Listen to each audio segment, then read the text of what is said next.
Meus amigos, acreditem, nem todo grande trabalho acaba coroado com um título.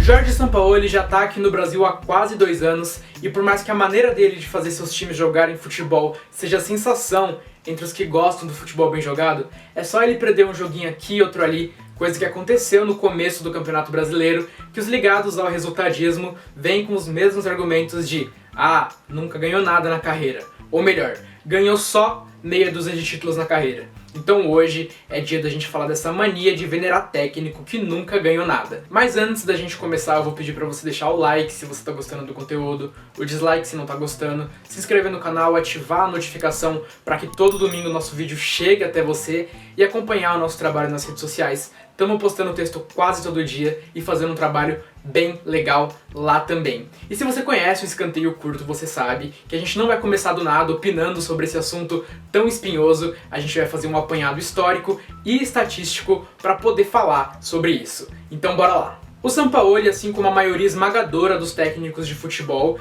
começou como jogador de futebol, mas teve que se aposentar precocemente por causa de uma série de lesões que acabaram com a sua carreira. Então em 1992, ele inicia sua carreira como técnico pelo Alumni de Cacilda, dirigindo as categorias de base do clube. Mas nesse período de 92 até 2007, esses 15 anos, o Sampaoli vai ter pouquíssimas chances em times de Série A, em times da elite. Ele vai ter só uma pelo Juan Aurich do Peru, mas ele vai ir muito mal, vai ganhar só um jogo em 8 partidas e como é tendência aqui na América do Sul, não há paciência, ele é demitido. Então ele vai ter essa escalada gigantesca de 15 anos até se tornar um técnico de elite. Então em 2008 ele se torna um técnico de elite quando ele assume o O'Higgins do Chile. O O'Higgins é um time modesto, para quem não conhece, é um time que normalmente costuma ocupar o meio da tabela do campeonato chileno. Ele pega esse time e logo no primeiro campeonato do ano no Chile, o primeiro campeonato nacional,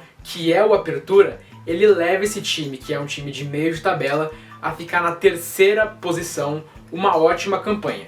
Classifica o time para os playoffs do Apertura e lá ele pega a Universidade Católica e acaba perdendo para a Universidade Católica, que é um time de muito mais investimento, um dos maiores times do Chile, mas acaba ficando bem avaliado o trabalho dele, mesmo tendo caído para um time mais forte, fica bem avaliado o trabalho do Jorge Sampaoli no O'Higgins. Aí no ano seguinte, 2009, começam a faltar resultados e a gente sabe, se falta resultado aqui na América do Sul, o técnico é demitido e o Sampaoli é demitido do O'Higgins. Mas ele já estava ali na prateleira dos técnicos com bom potencial. Então ele é chamado para comandar o Emelec em 2010. Ele faz uma campanha razoável no campeonato equatoriano, fica ali na vice-colocação do campeonato equatoriano e leva o time para Libertadores, onde ele acaba caindo na fase de grupos. Mas nessa época, o Sampaoli, o futebol do time do Sampaoli, já começava a ser considerado mundialmente.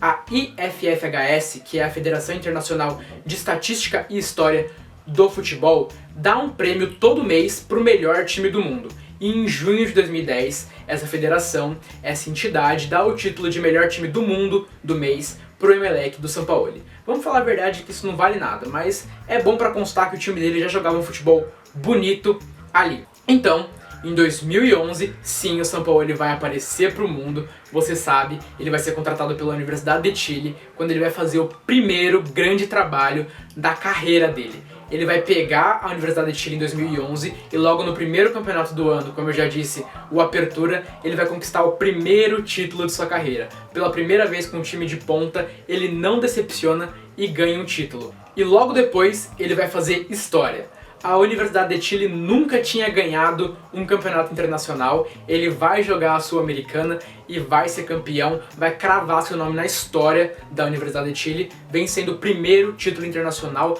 da história do clube. No final do ano ainda vai levar o Clausura, ele vai ganhar tudo, ele vai fazer o melhor ano de toda a história desse gigante chileno e vai marcar seu nome na história do time e do futebol chileno. Pela primeira vez com um time de ponta, ele faz tudo isso. E no ano seguinte, todas essas campanhas graduam o time a disputar a Libertadores e ele faz uma campanha magnífica, uma das melhores campanhas da história da Universidade de Chile em Libertadores. Ele leva o time até a semifinal quando ele cai para o Boca Juniors. Isso foi em 2012, você sabe, o Boca Juniors cairia para o Corinthians, que seria campeão da Libertadores naquele ano, mas fica mais uma vez avaliado como uma ótima campanha, um ótimo resultado de Jorge Sampaoli. Ainda naquele ano, em 2012, ele ia faturar um clausura e fechar a sua participação pelo Gigante. Então, ele seria considerado um dos melhores técnicos do país, se não o melhor, e chamado para comandar a seleção chilena.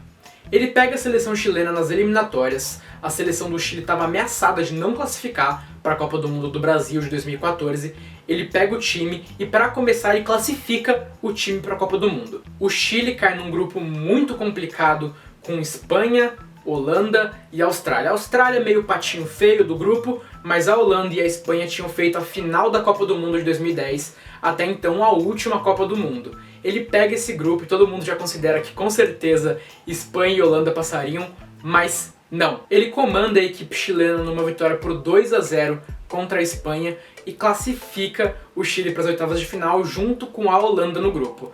Nas oitavas de final, já está no nosso imaginário, o Chile pega o Brasil nas oitavas de final e aí não dá pro Chile. Apesar de ter feito um ótimo jogo e no finalzinho da partida ter tido a chance de se classificar jogando uma bola na trave, o jogo vai para os pênaltis com 1-1 e o Chile acaba caindo. Mas, mais uma vez, o trabalho de Sampaoli fica muito bem avaliado, mesmo o título não vindo. E aí no ano seguinte, ele pega a seleção chilena na Copa América, ele já teve mais tempo para construir o seu estilo de jogo, colocar tudo que ele pensa sobre futebol, sobre marcação alta, sobre troca de passe e posse de bola. Não vou entrar no mérito tático aqui do Sampaoli, é mais uma questão de falar da trajetória dele.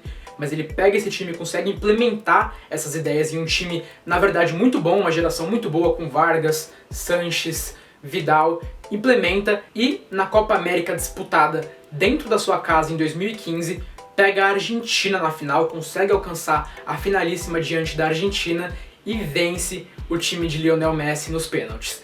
Foi nos pênaltis da vitória, mas se você olhar as estatísticas daquele jogo, o Chile tem o dobro de finalizações, fica muito mais com a bola, tem mais chances de fazer gol, então merecia sim ter vencido no tempo normal. Um ótimo trabalho e o maior título de uma seleção internacional da seleção chilena vem pelas mãos de Jorge Sampaoli, mais um trabalho absurdo.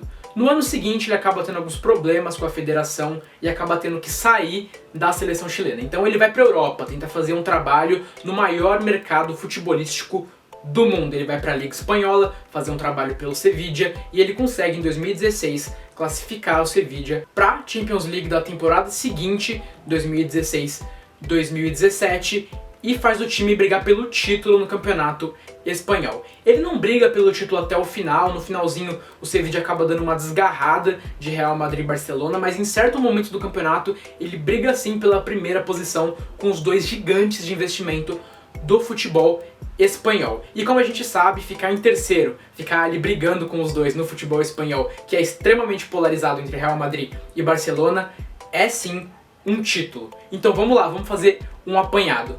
Um grande trabalho por um time médio do Chile, um grande trabalho por um time gigante do Chile conquistando tudo, um grande trabalho por uma seleção internacional ganhando o maior título da história dessa seleção e um grande trabalho no maior mercado futebolístico do mundo.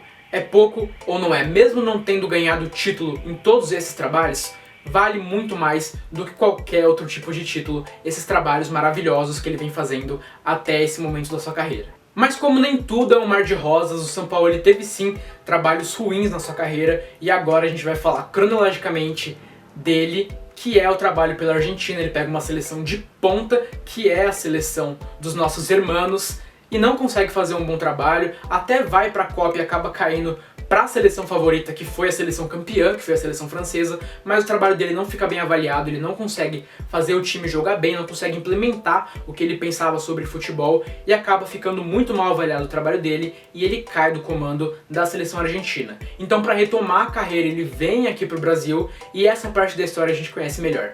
Grande trabalho pelo Santos, que não tá nem no top 8, top 10 maiores investimentos do futebol brasileiro, mesmo assim consegue dar um vice-campeonato brasileiro para a equipe da Baixada Santista, ficando atrás só do Flamengo com um investimento absurdo e um trabalho realmente muito bem feito com o Jorge Jesus. E nesse ano ele vem para o Atlético Mineiro, já vence um título de estadual pelo Atlético Mineiro e vem fazendo um bom trabalho também no Campeonato Brasileiro. Isso se a gente pensar em relação ao que o time vem jogando. O time vem realmente jogando um futebol divertido. Mas aonde eu quero chegar com toda essa trajetória, com todo esse apanhado?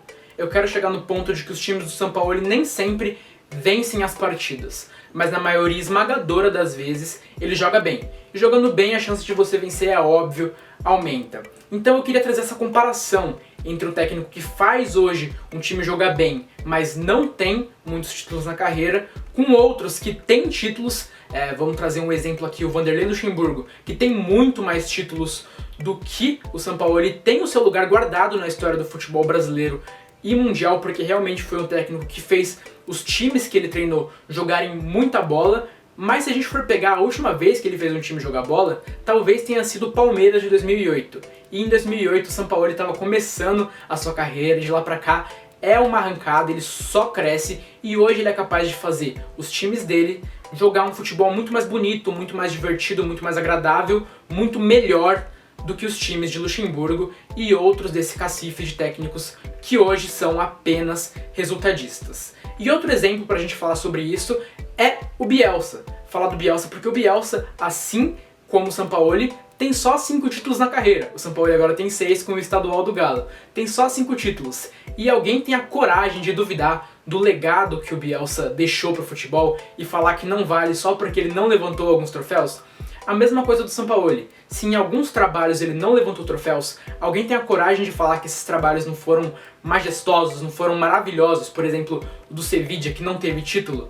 Foram trabalhos ótimos, foram trabalhos incríveis, e hoje é o momento da gente falar desse tipo de técnico. Do técnico que é capaz de fazer hoje os times jogarem futebol bonito, um futebol agradável, um futebol gostoso de se ver jogar. Mas eu quero saber o que você acha desse tema, o que você acha dessa dicotomia entre técnico com título e técnico que faz o time jogar bonito hoje em dia. Eu quero saber de você, deixa aqui nos comentários, também deixa aqui sugestão de próximos vídeos pra gente fazer e trazer conteúdos que vocês queiram, conteúdos que vocês gostem. Deixa o like ou dislike de acordo com o que você achou do conteúdo, se inscreve, ativa o sininho pra não perder os próximos vídeos, segue a gente nas redes sociais, estamos agora no Twitter também.